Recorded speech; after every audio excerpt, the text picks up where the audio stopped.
They say that the truth will set you free, but here's the reality.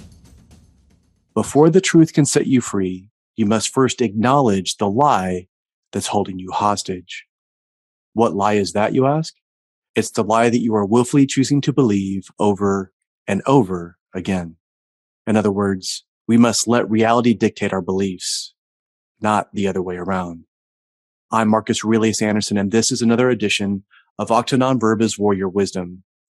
In these shorter episodes, I highlight lessons from warriors past and present. And in this episode, I'll cut to the chase and get right to the meat of this lesson here and now. Here's the truth. New Year's resolutions suck. They are worthless. They are complete bullshit, and we all know it. There, I said it. Don't believe me? Statistics show that only 9.2% of people achieve their resolutions permanently, and over 80% fail by February. Yet, if you ask anybody that you know, they will have some sort of resolutions concocted by New Year's Eve. These facts tell us that while everyone has something that they would like to change or improve in their life, very few of us ever do. Now, hear me out. I'm not saying this to discourage or make anybody feel guilty, but until we look at the subject objectively, we can't be pragmatic about solving it. According to Webster's dictionary, the definition of resolute is having a fixed purpose, being determined, bold, firm, steady, and constant in pursuing a purpose.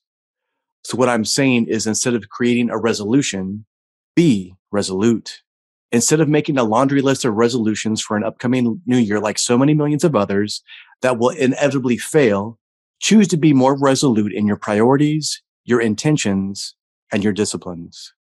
Albert Einstein famously said the definition of insanity is doing the same thing over and over again and expecting different results. This year, if you apply the information in this lesson today, you can break this cycle once and for all. And while there are literally hundreds of thousands of reasons, i.e. excuses, that make people fail to keep their resolutions, it comes down to three fundamental flaws. They lack specific goals, they lack urgency, and they lack accountability. I hate seeing somebody's good intentions backfire and lead to discouragement, because for some people, this attempt at changing themselves may be the last time they try it. So this lesson is for anybody that wants to create a permanent positive change following a simple, tried and true method that I've used successfully with countless clients. Number one, a warrior knows the objective. A goal is only as attainable as it is specific. A classic New Year's resolution is, I want to lose weight and get back in shape. That sounds fantastic. Fantastically vague. If you genuinely want to achieve a goal, you must plot out exactly what you want to achieve with a metric that is measurable. If you say, I want to lose 10 pounds of fat and drop my blood pressure by 20 points, or I want my business to increase by 30% this quarter, now you have a specific metric that can be tracked and enforced. Number two, the warrior's objective has a time frame. Without a deadline, time means nothing.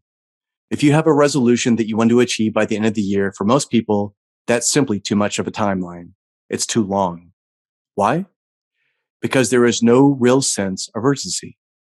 A year seems like it's a long time away, which encourages us to procrastinate and say, okay, seriously, tomorrow I'll start, and I'll start it really, really hard, and I mean it this time. Taking the examples that I mentioned earlier of wanting to lose 10 pounds or increase sales by 30%, when we add a timeline to this, that makes the goal much more real. By having a goal of doing all these things in, say, 6 months instead of a year, now that creates urgency to reach the desired outcome. From this place, we can now reverse engineer and measure where we should be in 1 month, 2 months, 3 months, and ultimately 6 months. Conversely, if you procrastinate or make multiple half-hearted attempts, starting January 1st, for example, this leads to the all too common cycle of becoming overwhelmed and frustrated. This follows the pattern of ultimately giving up completely by February, as I mentioned earlier in the statistic. By thinking of these smaller 1-month deadlines as sprints, it keeps the warrior mission-driven and laser-focused on the goal the entire time. Employing this kind of urgency is what makes your goals a reality. Number three, the warrior knows that the more complex the plan, the more likely it is to fail in the face of adversity. Simplicity is key. We all have multiple things that we want to change in our lives, and that's just human nature. I get it. But when thinking of a New Year's resolution, it's easy to come up with a long laundry list of things that need to be improved. And therein lies the rub.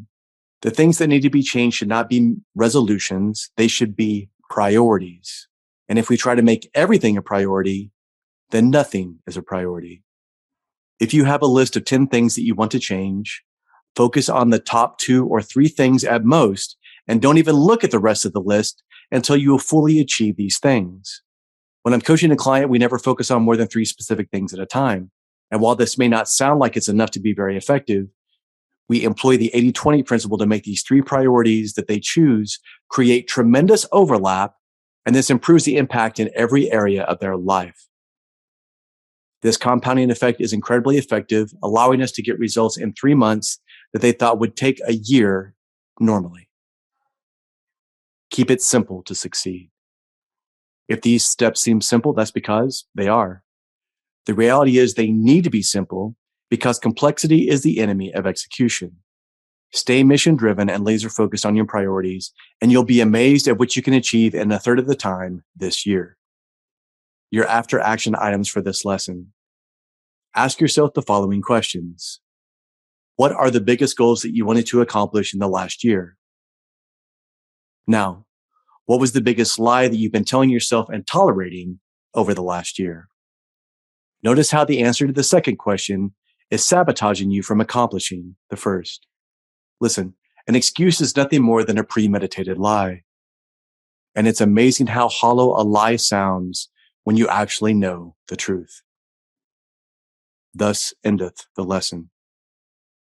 If this was valuable to you, please share it on social media or with others that need this powerful lesson.